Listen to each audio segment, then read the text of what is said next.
ইয়াত যি গৰাখহনীয়া লাগি আছে আপুনি গ্ৰাম উন্নয়ন সমিতিৰ পৰা কি জনাব চৰকাৰক দাবী? আমি চৰকাৰক এইটো ক'ম যে আমাৰ এইটো গৰাখহনীয়া মানুহে একো গম পোৱা নাই যে ইমান হঠাৎকৈ পানী ইয়াত আহিব আৰু আকাশমাত এই লালিজ্যোতি আৰু ব্ৰহ্মপুত্ৰ দুইটা নদী হেঁচা মাৰি এই চেঙাজানখন একদম দেখা দেখিত আধা ঘণ্টা 15 মিনিটত কমচে কম ডেৰ কিলোমিটাৰ ডেৰ মিটাৰমান এনেকুৱা মাটি লৈ গুচি গ'ল। 150 মিটাৰমান মাটি লৈ গৈছে আৰু এতিয়াও চাওক, এতিয়া ঘৰ বাৰী বাঁহ বাহনি এতিয়াও গিৰি গৈ আছে। আৰু বছৰে বছৰে তেনেকৈ আমাৰ মানে এই চাপৰিখন আদায় হ'ল। দুইফালৰ পৰা নদী হেঁচা মাৰিছে, এইফালে লালিজ্যোতি ব্ৰহ্মপুত্ৰ, এইফালৰ পৰা বুঢ়ীহুটি। আমাৰ মানে চব বছৰে বছৰে আজি 3-4 কিলোমিটাৰ গাঁও খহনীয়াই লৈ গ'ল। এতিয়াও ঘৰ বাৰী নাই, কমো 15-20টামান লৈ গ'ল। আজিলৈতো কোনো একটা চৰকাৰে আমাক এইটো বিষয় লৈ আমি বাৰে বাৰ জনাই আছোঁ, কিন্তু কোনো শুনা নাই আমাৰ। গতিকে আমি চৰকাৰক এইটো ক'ম যে কমচে কম আমাক কিবা এটা উপায় কৰক, নহ'লে আমাৰ ইয়াত থকাতকৈ নথকাই ভাল। কাৰণ এইবাৰ যিটো নদী ৰূপ ধৰিছে, যেনেকুৱা আজি গৰাখহনীয়া যেনেকুৱা আজি খহাই লৈ গ'ল, 150 মিটাৰমান জেগা বেছি নহয় 15 মিনিটৰ ভিতৰত খহাই লৈ গ'ল। তাত বুট এখন উটি গ'ল, নাও দুখন উটি গ'ল, খুঁটি অঁতৰাবলগীয়া হৈছে, গছ গছনি গিৰি গ'ল। সেইকাৰণে যদি এনেকুৱা খহায়, তেতিয়া আমাৰ এনেকুৱা যদি কোনো এটা উপায় নহ'ব, এই 10 দিনত খহায় এইটো ৰাস্তা পদূলি মন্দিৰ চন্দিৰ আমাৰ স্কুল টিস্কুল চব গুচি যাব। এই গতিকে আমি চৰকাৰৰ পৰা কিবা এটা ক'ম যে আমাক কিবা এটা প্ৰটেকশ্যন কৰক সোনকালে।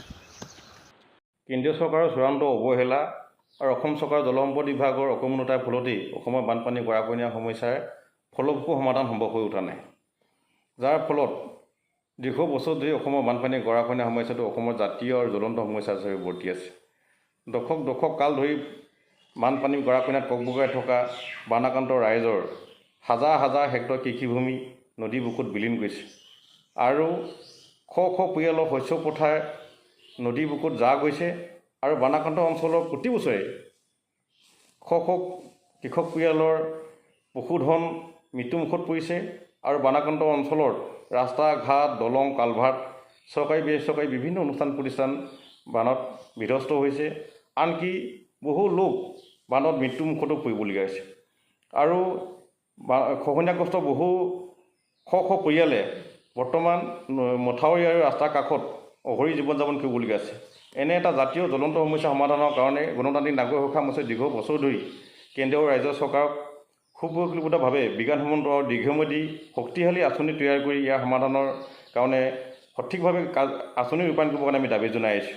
আমি ব্ৰহ্মপুত্ৰ খনন আৰু জিঅ' টিউব ব্যৱহাৰ কৰি ব্ৰহ্মপুত্ৰ নিয়ন্ত্ৰণৰ কাৰণে আমি দাবী জনাই আহিছোঁ। লগতে ব্ৰহ্মপুত্ৰ উপনৈসমূহৰ জিঅ' বেগ আঁচনি গ্ৰহণ কৰি ইয়াৰ সমাধানৰ বাট উলিয়াবলৈ আমি চৰকাৰক আমি বাৰম্বাৰ দাবী জনাই আহিছোঁ। আৰু এই ক্ষেত্ৰত জলসম্পদ বিভাগক আমি জনাব বিচাৰিছোঁ যে পাহাৰীয়া খৰস্ৰোতা ব্ৰহ্মপুত্ৰৰ উপনৈসমূহে কঢ়িয়াই অনা বালি পলস আৰু গেদৰ বাবে নদীসমূহৰ বুকু বাম হৈ অহাৰ ফলত সঘনাই সুঁতি সলাই নৈপৰীয়া ৰাইজক বছৰি ব্যস্ত ক্ষতিগ্ৰস্ত কৰি আহিছে। বানখহনীয়া নিয়ন্ত্ৰণৰ বাবে নদীসমূহৰ ওপৰত অধ্যয়ন আৰু গৱেষণা কৰাৰ ক্ষেত্ৰত নৈপৰীয়া ৰাইজৰ মতামতক চৰকাৰে অগ্ৰাধিকাৰ দিবলৈ আমি দাবী জনাই আহিছোঁ। আৰু বানখহনীয়াৰ কাৰকৰ বাবে নদীসমূহৰ ওপৰত বিজ্ঞানসন্মতভাৱে অধ্যয়ন কৰি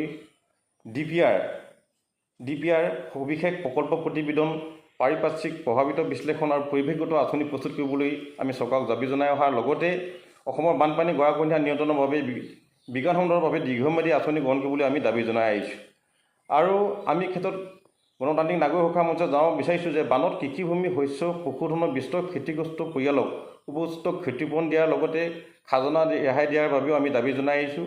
আৰু লগতে বানখহনীয়াত বিধ্বস্ত পৰিয়ালক পুনৰ সংস্থাপন দিয়াৰ লগতে শ্বৰ্ট টাৰ্ম স্কিম, যিবিলাক হ্ৰস্বম্যাদী আঁচনিৰ দ্বাৰা পুনৰ সংস্থাপিত এলেকাত জীৱন জীৱিকা আৰু উন্নয়নৰ আন্তঃগাঁথনি নিৰ্মাণ কৰিবলৈ আমি গণতান্ত্ৰিক নাগৰিক মঞ্চে কেন্দ্ৰীয় আৰু ৰাজ্য চৰকাৰক দাবী জনোৱাৰ লগতে বিশেষকৈ অসমৰ জলসম্পদ বিভাগক আমি এই ক্ষেত্ৰত যাৱতীয় কাৰ্যব্যৱস্থা গ্ৰহণ কৰিবলৈ আমি দাবী জনাইছোঁ।